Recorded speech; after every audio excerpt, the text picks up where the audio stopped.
সোৱাদেৰে ভৰা তিতা ফুলৰ খাৰখন কেনেধৰণে বনালে তিতাটো কম হ'ব, খায়ো বহুত সোৱাদ লাগিব।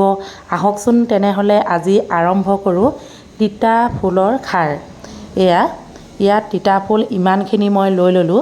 এতিয়া কেনেধৰণে বনাম আপোনালোকে প্ৰথমৰ পৰা শেষলৈকে চাব। যদি কোনোবাই নতুনকৈ চাইছে চেনেলটি ছাবস্ক্ৰাইব এটা কৰি থ'ব। এয়া মই গৰম পানী দিলোঁ।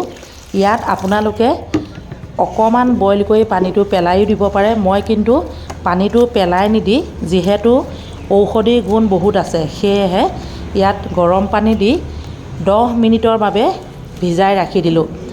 এতিয়া মই এনেধৰণে মোহাৰি তিতা ফুলখিনি এটা খৰাহিত টুকি ল'ম।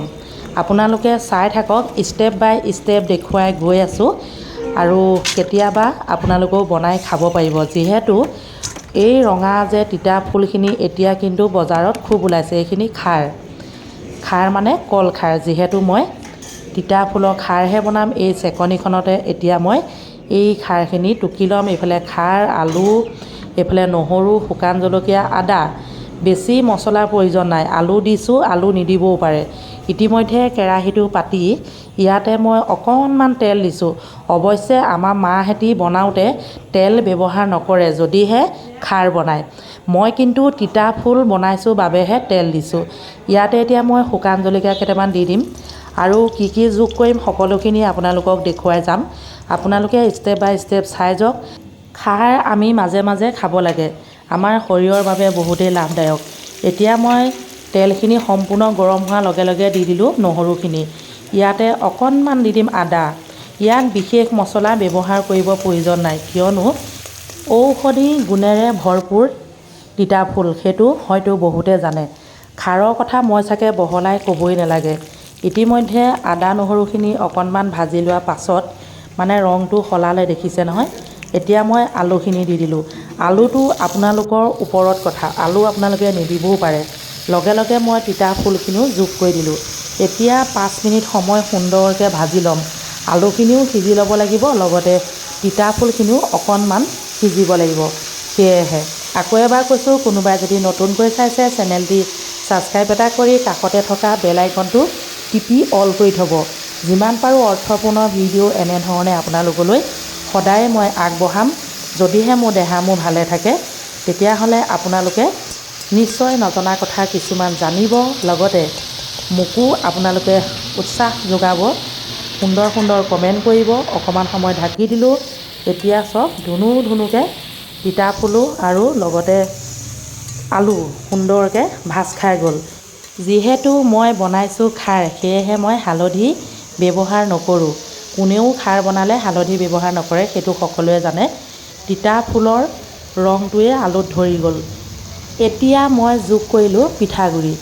আপোনালোকে ইয়াৰ সলনি সান্দহগুড়িও যোগ কৰিব পাৰে। যিহেতু পিঠাগুড়ি হ'লে বেছি ভাল, বা খুন্দু চাউলো দিব পাৰে। খেনুলোকে দিয়ে। মোৰ ওচৰত পিঠাগুড়ি আছিলে, মই অকণমান পিঠাগুড়ি ধুনীয়াকৈ পানীত গুলি ল'লোঁ। গুলি লৈ যোগ কৰি দিলোঁ।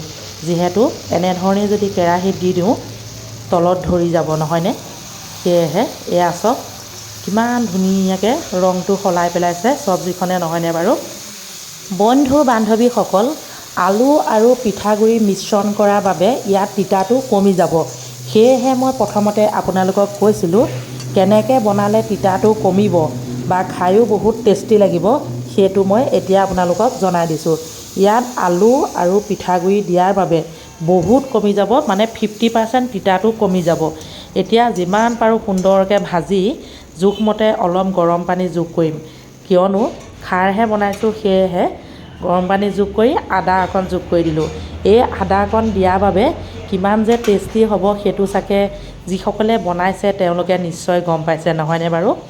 আৰু আলু স্বাস্থ্যৰ বাবে ইমান ভালো নহয়, বেয়াও নহয়, সেইটো সকলোৱে জানে।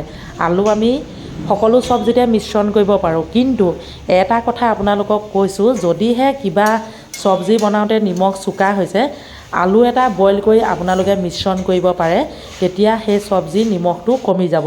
এতিয়া চব ধুনুকৈ উতলি আছে, মানে সিজি গ'ল। এনেকুৱাতে মই সেই যে শুকান জলকীয়াকেইটা কাঢ়ি থৈছিলোঁ সেইকেইটা ওপৰতে দি দিলোঁ। দেখিবলৈও ধুনীয়া লাগিলে, খায়ো ভাল লাগিব আৰু গোন্ধটোৰ কথা ক'বই নালাগে। কেনেকুৱা লাগিছে এতিয়ালৈকে আপোনালোকে জনাওকচোন বাৰু, কমেণ্ট এটা কৰিয়ে দিয়ক। যদি এতিয়া ইমানখিনিলৈকে চাই আছে কমেণ্ট এটা লিখিয়ে দিয়কচোন ঘপককৈ। যিটো কমেণ্ট পঢ়ি মোৰ যাতে বহুত ভাল লাগে। যে নহওক আপোনালোকে এতিয়া তিতা ফুল বজাৰত এভেইলেবল ওলাই আছে বা গাঁও অঞ্চলততো কথাই নাই, এনেকৈ বনাই এবাৰ খাব। শেষত আৰু এটা বস্তু যোগ কৰিবলৈ আছে, সেইটো এয়া চাওক, কেঁচা কেঁচা ধনিয়া পাত, কুমলীয়া ধনিয়া অকণমান লেৰেলি গৈছে। সেয়েহে আৰু আপোনালোকক সুন্দৰকৈ জনাইছোঁ যে তিতাটো কম হ'বলৈ হ'লে না পিঠাগুড়ি, না সান্দহগুড়ি, না খুন্দু চাউল, এই তিনিটাৰ ভিতৰত যিকোনো এটা মিশ্ৰণ কৰি দিব। আৰু আপোনালোকক জনাওঁ, এই ভিডিঅ'টো বনোৱা মোটামুটি 15 দিনমান হৈ গ'ল। মই এডিট কৰা নাছিলোঁ, সেয়েহে দিব পৰা নাছিলোঁ। ইতিমধ্যে মোৰ তিতা ফুলৰ খাৰখন হৈ গ'ল। কেনেকুৱা লাগিলে বন্ধু বান্ধৱীসকল? আৰু নিজেও এবাৰ বনাই খাব দেই আপোনালোকে যিসকলে তিতা ফুল পাই যায়। আজিলৈ আহিছোঁ, সকলোকে মৰম যাচিলোঁ। Bye bye.